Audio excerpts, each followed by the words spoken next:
Gustavo Petro se ganó el odio de la derecha cuando destapó la parapolítica en 2006, después de ser uno de los 3 senadores más votados en Colombia. Hasta ese momento, la derecha era feliz. Tenían un ejército paralelo al gobierno, civiles armados con recursos de la nación que desplazaban a los campesinos para quitarles sus tierras, que eliminaban toda oposición política y de medios de comunicación, y que además de eso constreñían y coaccionaban a las comunidades rurales para que votaran por X o Y candidato, o sea, el candidato de las AUC en ese territorio. Ojo a esto, el candidato o la candidata que los paramilitares le daban el poder para manejar su municipio o departamento.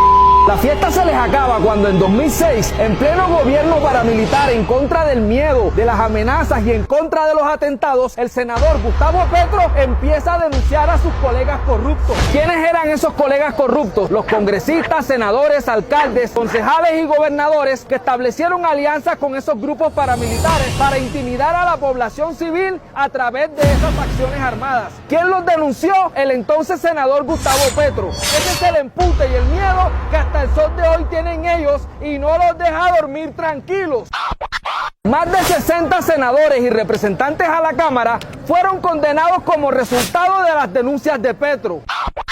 Ojo a esto, por encima les voy a nombrar algunos de los condenados por parapolítica, expresidentes del Congreso como Miguel Pinedo Vidal del Magdalena y Javier Cáceres Leal de Bolívar, Mario Uribe Escobar, también expresidente del Congreso y primo del expresidente Uribe. Otros condenados como Javier Merlano, Eric Morris, Álvaro El Gordo García, Salvador Arana, el gobernador del Sucre, el que mandó a matar al alcalde del Roble, Álvaro Araújo Castro, Alfonso Campos, Uriel Benito Rebollo, Mauricio Pimiento, Luis Eduardo Vives, Eleonora Pineda y muchos más a los que la justicia halló culpables, entre ellos César Pérez García. A este último le dieron 30 años de cárcel por la masacre de 43 personas en Segovia, Antioquia.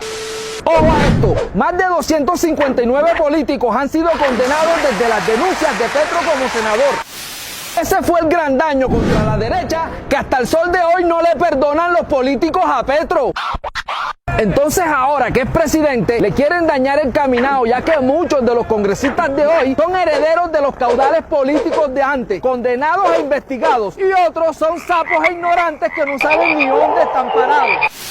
Ojo a esto, a lo que vivimos. Entre los logros más recientes de Petro, resaltamos el bono pensional o renta mensual para adultos mayores de 80 años que no cuentan con una pensión. Este programa forma parte de las medidas sociales del gobierno Petro para apoyar a la tercera edad y asegurar una vida digna para los ciudadanos mayores. El aumento pasó de 80.000 pesos a 225.000. Pillen esto, vuelven los trenes a Colombia. El modo férreo es la columna vertebral del plan de infraestructura de este gobierno. Mientras que los gobiernos anteriores abandonaron el transporte de mercancía a través de las vías férreas, el gobierno Petro está haciendo una inversión de 30 billones.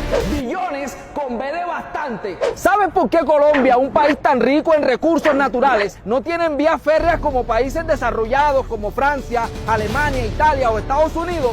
O como países latinoamericanos como México, Brasil o Argentina, si empezó a construir vías férreas desde el siglo XIX, ¿por qué las abandonaron? ¡Ojo a esto! Resulta que el sistema férreo era administrado por los gobiernos de antaño, pero a ellos se les ocurrió que era mejor y más rentable para el bolsillo de ellos, claro está, hacer carreteras y poner peajes, generando una crisis insostenible para el Ministerio de Obras Públicas y Transporte. Y en 1988 fue liquidada la entidad de ferrocarriles nacionales. Hoy tenemos un país sitiado por peajes que empobrecen a las comunidades aledañas y hacen más cara la comida. Pero calma, que no panda el cúnico. El gobierno Petro lleva construido 3.533 kilómetros de vía férrea para la reactivación y unión del país.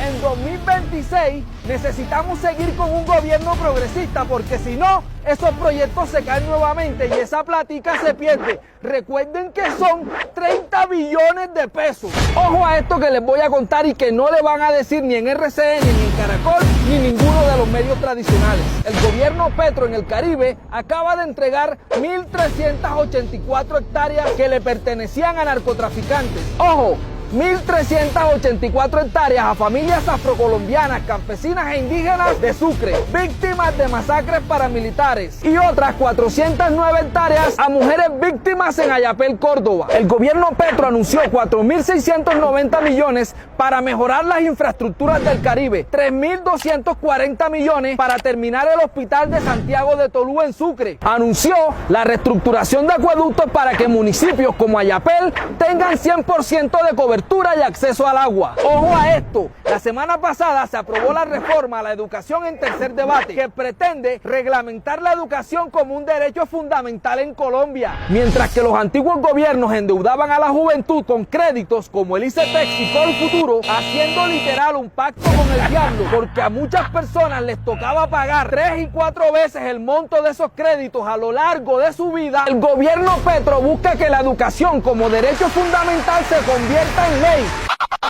Hemos tenido que pasar por valles de sombras de muerte con la más férrea oposición que prefiere un país analfabeta que darle la razón a Petro. Tras semanas de incertidumbre y múltiples obstáculos, el proyecto de ley estatutaria de educación ha sido aprobado por unanimidad en tercer debate por la Comisión Primera del Senado, quedando solo a un paso de convertirse en ley. Paulo Freire decía: la educación es la paz del mañana. Si queremos un país culto y en paz, es imperativo abrazar estas reformas y elegir nuevamente el progresismo en 2026. El que tenga miedo que se compre un perro. Espera la tercera parte. Dale like y comparte. Que esto llegue a la China, porque nos quitaron tanto que perdimos hasta el miedo.